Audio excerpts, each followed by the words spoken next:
जनता TV देख रहे हैं आप, आपके साथ मैं हूं खुशबू पांडे। बुलेटिन की शुरुआत करेंगे बड़ी और अहम जानकारी के साथ करेंगे। बड़ी खबर मिल रही है उससे आपको रूबरू कराएंगे। बड़ी जानकारी, बड़ा अपडेट।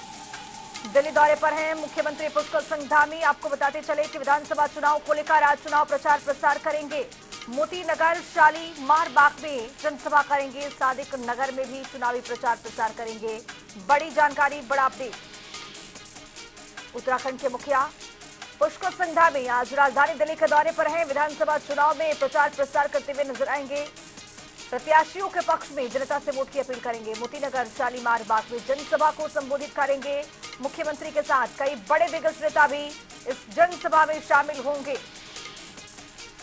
तो विधानसभा चुनाव में महज कुछ ही वक्त बचा है और आपको बताते चले कि इसी को लेकर सभी पार्टियों की ओर से दमखम झोंकने की कोशिश की जा रही है। भारतीय जनता पार्टी भी अपने सभी स्टार प्रचारकों की लिस्ट भी जारी करते हुए सबसे ऊपर आपको बताते चले कि उत्तराखंड के मुख्यमंत्री पुष्कर सिंह धामी का नाम आगे था और आज विधानसभा चुनाव के लिए प्रचार प्रसार करने के लिए उतरेंगे। मोतीनगर, शालीमार बाग में जनसभा को संबोधित करेंगे।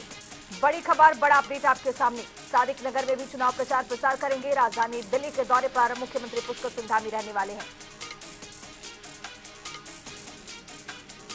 तो मोतीनगर, शालीमार बाग में आज जनसभा होने वाला है और सादिक नगर में भी चुनावी प्रचार प्रसार करेंगे मुख्यमंत्री पुष्कर सिंह धामी। और ये दौरा बेहद महत्वपूर्ण है और आपको बताते चलें कि विधानसभा चुनाव के लिए इस रण में पूरी ताकत झोंकने की कोशिश की जाएगी मुख्यमंत्री की ओर से। सादिक नगर में भी आपको बताते चले कि जनसभा को संबोधित करेंगे। इस दौरान भारतीय जनता पार्टी के कई बड़े दिग्गज नेता भी इस जनसभा में शिरकत करने वाले। राजधानी दिल्ली से हमारे साथ हमारे सहयोगी स्पर्श शर्मा जुड़ रहे हैं। स्पर्श, आज मुख्यमंत्री राजधानी दिल्ली के दौरे पर हैं, सादिक नगर में भी चुनाव प्रचार प्रसार करेंगे, क्या अपडेट? देखिए, उत्तराखंड के मुख्यमंत्री पुष्कर सिंह धामी दिल्ली विधानसभा चुनाव में आज प्रचार करते हुए नजर आएंगे। कई सारी 5 जनसभाओं में जो है वो चुनाव प्रचार करते हुए नजर आएंगे। सबसे पहले मोतीनगर विधानसभा क्षेत्र की बात की जाए तो वहां पे जो है चुनाव प्रचार होगा। शालीमार बाग नई दिल्ली सीट जहां पर खुद अरविंद केजरीवाल चुनाव लड़ रहे हैं, वहां पर भी मुख्यमंत्री का जो जनसभा का कार्यक्रम है वो जो है रखा गया। इसके अलावा कस्तूरबा नगर, बदरपुर, ये तमाम ऐसी सीट है जहां पर जो मुख्यमंत्री चुनाव प्रचार जो है करते हुए नजर आएंगे। पिछले कई दिनों से हम बात करें चूंकि स्टार प्रचारक के तौर पर भी है उत्तराखंड के मुख्यमंत्री पुष्कर सिंह धामी, तो ऐसे में वो दिल्ली में लगातार चुनाव प्रचार करते हुए नजर आ रहे हैं। और हाल फिलहाल हमने देखा था कि किस तरीके से उत्तराखंड वो पहला राज्य बना था जहां पर यूसीसी जो है पूरी तरीके से लागू होता हुआ नजर आया था। तो पूरी तरीके से जो है इस मुद्दे को भुनाने की कोशिश दिल्ली विधानसभा चुनाव के रण में देखने को मिलती हुई जो है नजर आ रही है। और फिलहाल आज दिल्ली की बात की जाए तो 5 जनसभाओं को उत्तराखंड के मुख्यमंत्री पुष्कर सिंह धामी जो है संबोधित करते हुए नजर आएंगे। बहुत शुक्रिया स्पर्श, तमाम जानकारी साझा करने के लिए। और तस्वीरों के जरिए भी आप देख सकते हैं कि मुख्यमंत्री पुष्कर सिंह धामी जब पिछले दिनों आए थे किस तरह से जनता को संबोधित कर रहे थे, जनसभा कर रहे थे। और इस जनसभा में आप तस्वीरों के जरिए भी देख सकते हैं भारी भीड़, जनसैलाब देखने को मिल रहा है। और यहाँ पर चुनाव प्रचार प्रसार करते हुए मुख्यमंत्री नजर आए थे और आज फिर इस रण में उतर रहे हैं चुनाव प्रचार प्रसार करने के लिए।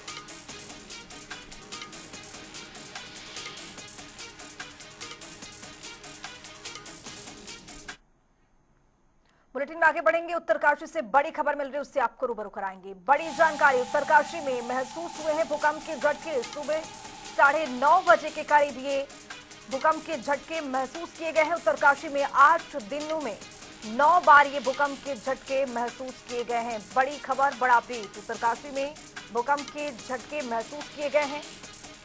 तकरीबन सुबह 9:30 बजे ये भूकंप के झटके महसूस किए गए हैं। 8 दिनों के अंदर 9 बार ये भूकंप के झटके देखने को मिले हैं।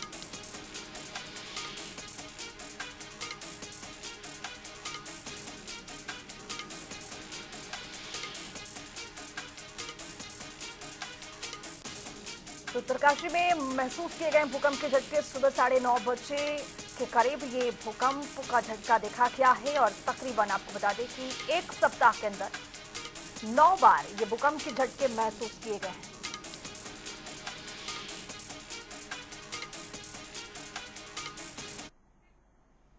बुलेटिन में आगे बढ़ेंगे। उत्तराखंड के सभी मेडिकल कॉलेज में मरीजों से एक समान यूजर चार्ज लिया जाएगा। इस पर जानकारी देते हुए प्रदेश के स्वास्थ्य महानिदेशक डॉक्टर सुनीता टम्टा ने बताया है कि सभी मेडिकल कॉलेज में मरीजों से एक समान यूजर चार्ज लिया जाएगा। इसके तहत ओपीडी, आईपीडी पंजीकरण के साथ ही वार्ड चार्ज समेत एम्बुलेंस के लिए भी यूजर चार्ज एक समान कर दिए गए हैं। उन्होंने बताया है कि नए आदेश के बाद अब सभी मेडिकल कॉलेज से जुड़े अस्पतालों में ओपीडी पंजीकरण का शुल्क 20 रुपए रहेगा, जबकि भर्ती के लिए आईपीडी पंजीकरण शुल्क 50 रुपए किया गया है। कि जैसे गवर्नमेंट हॉस्पिटल्स, जैसे हमारे डिस्ट्रिक्ट अस्पताल हैं, सब डिस्ट्रिक्ट हैं, और पीएससी और सीएससी हमारी जो होती हैं गवर्नमेंट फैसिलिटी, तो उसके रिगार्डिंग हमारा एक जियो हुआ था 21 अगस्त 2024 में, वो हमारा पास हुआ था कैबिनेट से। उसमें हमारी जो दरें हैं वो फिक्स कर दी गई थी। पहले थोड़ा डिफरेंट थी, अब हमारी जो दरें निश्चित की गई हैं वो पीएससी और सीएससी, मतलब जो प्राइमरी हेल्थ सेंटर और कम्युनिटी हेल्थ सेंटर में हमारी जो है 10 रुपये यूजल 10 रुपये पर्ची के जो है ओपीडी चार्जेस हैं, और डिस्ट्रिक्ट और सब डिस्ट्रिक्ट में हमने जो है 20 रुपये कर दिए। तो ये हमारा ओपीडी है। ऐसे हमारा इंडोर का भी हमारी जो चेंजेस हुए हैं, ये हमारी जो भर्ती मरीज हैं तो 3 दिन तक तो हमारे कोई उसमें चार्जेस नहीं होते हैं डिस्ट्रिक्ट और सब डिस्ट्रिक्ट में, लेकिन 3 दिन के बाद जो है ये हम लोगों के जो दरें हुई हैं, जो पीएससी में हम लेंगे 10 रुपये प्रति दिन, और जो सामुदायिक में 15 रुपये प्रतिदिन, और डिस्ट्रिक्ट और सब डिस्ट्रिक्ट में जो हम लेंगे वो 25 रुपये प्रतिदिन। तो ये हमारी जो दरें हैं वो निर्धारित।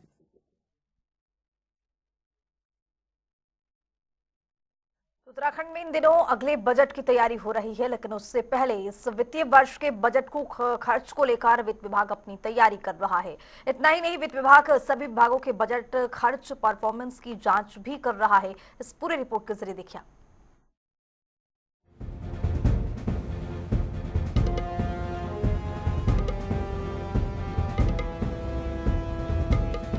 किसी भी राज्य में विकास का पैरामीटर उस राज्य की ओर से पूंजीगत विकास यानी इंफ्रास्ट्रक्चर डेवलपमेंट में किया जाने वाला एक्सपेंडिचर, बजट खर्च एक बड़ा मानक होता है। उत्तराखंड में लगातार वित्त विभाग पूंजीगत विकास में बजट खर्च को लेकर विभागों पर जोर दे रहा है। बता दें कि इस वित्तीय वर्ष के लिए प्रदेश सरकार ने 89,230 करोड़ का बजट विधानसभा में पास किया था।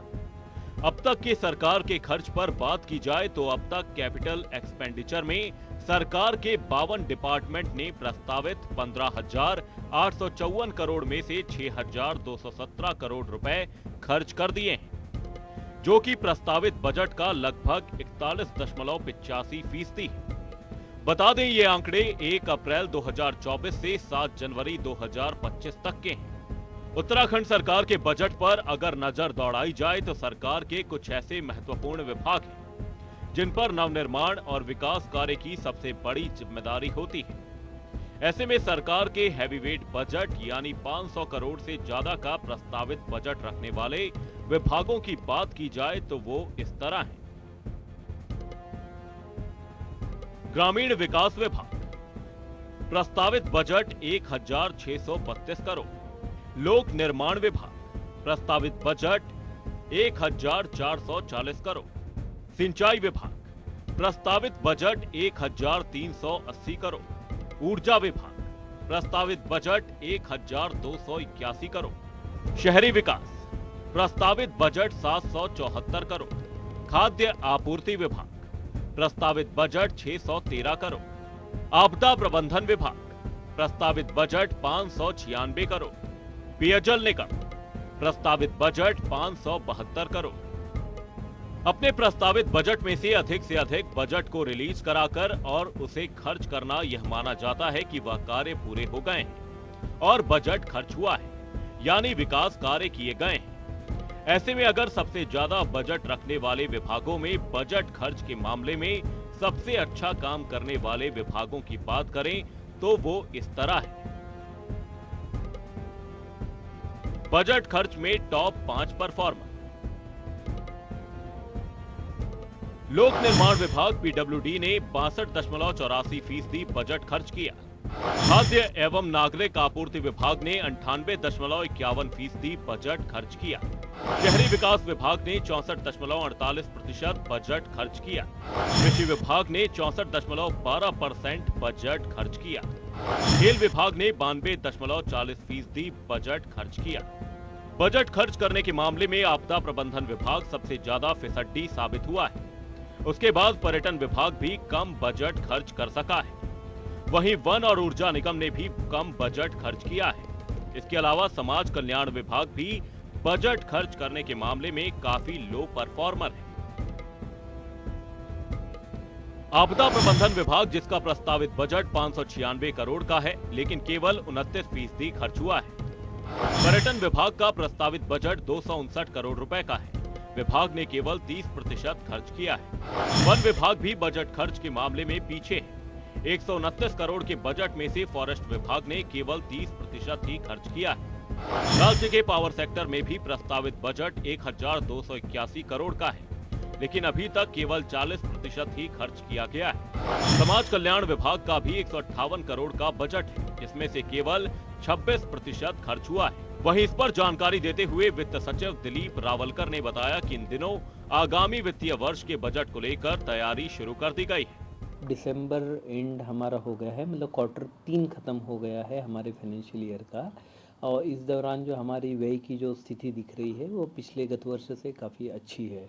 उसमें राजस्व में हम लोगों का जो राजस्व बेसिकली वो व्यय होता है जिसमें आपको सर्विसेज के लिए पे करते हैं, जैसे आपकी शिक्षा है, स्वास्थ्य है और मेंटेनेंस के एसेट्स वगैरह है, इसमें आप जो भुगतान करते हैं उसमें लगभग आपका 33,000 करोड़ से अधिक धनराशि व्यय हो चुकी है।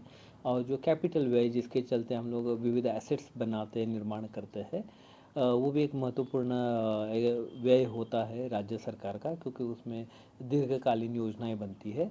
उसमें हम लोगों का 5,900 करोड़ से अधिक का व्यय हुआ है। तो कुल मिला के हम लोगों का 39,000 करोड़ से अधिक का व्यय अभी आज की डेट में हुआ है। और ये हमारी पिछली इसकी तुलना करें तो लगभग हम लोगों का ये 7-8% जो है अधिक है उससे। तो हमारे एक्सपेंडिचर के लिए अभी हम लोगों के पास और एक क्वार्टर बचा हुआ है और एक तिमाही बची हुई है। तो वहीं वित्त मंत्री प्रेमचंद अग्रवाल का कहना है कि इस वित्तीय वर्ष में बजट खर्च को लेकर सभी विभागों की समीक्षा की जा रही है और यह देखा जा रहा है कि कौन सा विभाग अपने बजट खर्च के परफॉर्मेंस में अच्छा कर रहा है। तो वहीं जो विभाग अपना कैपिटल इंफ्रास्ट्रक्चर का बजट अच्छे से खर्च नहीं कर रहा, उसके आगामी आने वाले बजट में कटौती की जाएगी। देखिए, लगातार हम लोग मॉनिटरिंग करते रहते हैं और जिन विभागों का खर्चा कम हुआ है उनको हम लगातार बोलते भी रहते हैं। चाहे हमारे अधिकारीगणों बीच बीच में मैंने भी बैठकें ली है, समीक्षा की है और ये बात ठीक है कि कुछ विभाग बहुत अच्छा काम कर रहे हैं, लेकिन ये बात भी ठीक है कुछ विभाग अभी भी उसमें उस जो अपेक्षाकृत बजट खर्च नहीं कर पाए हैं। तो उसमें हमने एक बात और भी कही है, जो विभाग इस प्रकार के होंगे तो आने वाले बजट में उनको उस प्रकार से फिर कंसिडर भी किया जाएगा। यानी यदि वो खर्चा कम कर पा रहे हैं तो फिर अगले बजट में उनको कटौती होगी, यानी उनको जो वो चाहेंगे, जिस प्रकार से उनकी अपेक्षाएं हैं बजट के लिए, तो फिर उस पर हम लोग भी विचार करते हैं। ये बार पिछली बार भी मैंने किया था और इस बार भी हम उसी प्रकार से काम करेंगे। वित्त मंत्री और वित्त सचिव के अनुसार आगामी बजट में विभागों का बजट परफॉर्मेंस का काफी हद तक प्रभाव देखने को मिल सकता है। तो अब देखना होगा कि आगामी बजट वित्त विभाग कैसे तय करता है। देहरादून से जनता टीवी के लिए नवीन शुक्ला की रिपोर्ट।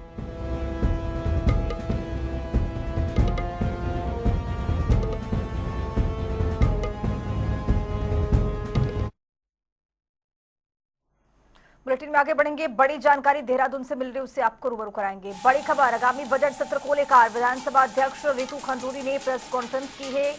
हम भराड़ीसैंण देहरादून दोनों सदन को डिजिटलाइजेशन कर रहे हैं। देहरादून का डिजिटलाइजेशन पूरा हो गया है। रितु खंडूरी का ये बयान निकल करके सामने आया है। पेपरलेस सत्र कराने के लिए देहरादून विधानसभा तैयार है। रितु खंडूरी कम से कम पेपर उपयोग करने की कोशिश की जाएगी, उनकी ओर से ये बयान दिया गया है। तो बड़ी जानकारी, बड़ा अपडेट आपके सामने।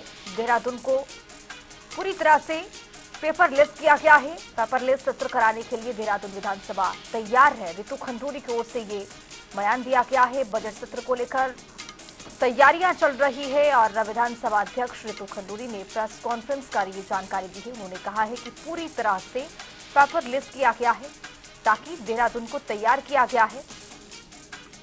नवीन शुक्ला इसी खबर पर ज्यादा जानकारी के साथ हमारे सहयोगी जुड़ रहे हैं देहरादून से। नवीन, रितु खंडूरी की ओर से प्रेस कॉन्फ्रेंस किया गया है और उन्होंने जानकारी दी है कि पूरी तरह से पेपर लिस्ट होगा और देहरादून में ही पूरी तरह से तैयारी चल रही है। क्या लगता है आगामी जिस तरह से बजट पेश होने वाला है, कहां पर पेश होगा?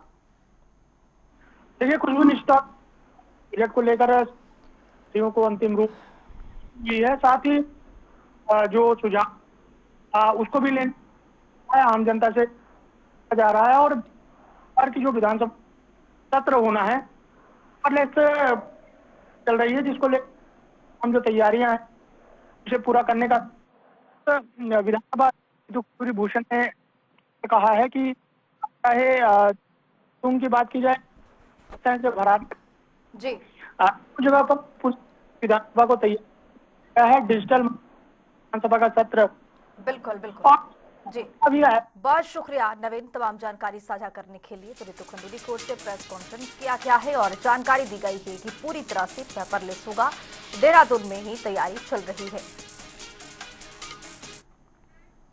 वक्त यहाँ पर छोटे सा ब्रेक का है, फौरन होंगे हाजिर, रहिए हमारे साथ।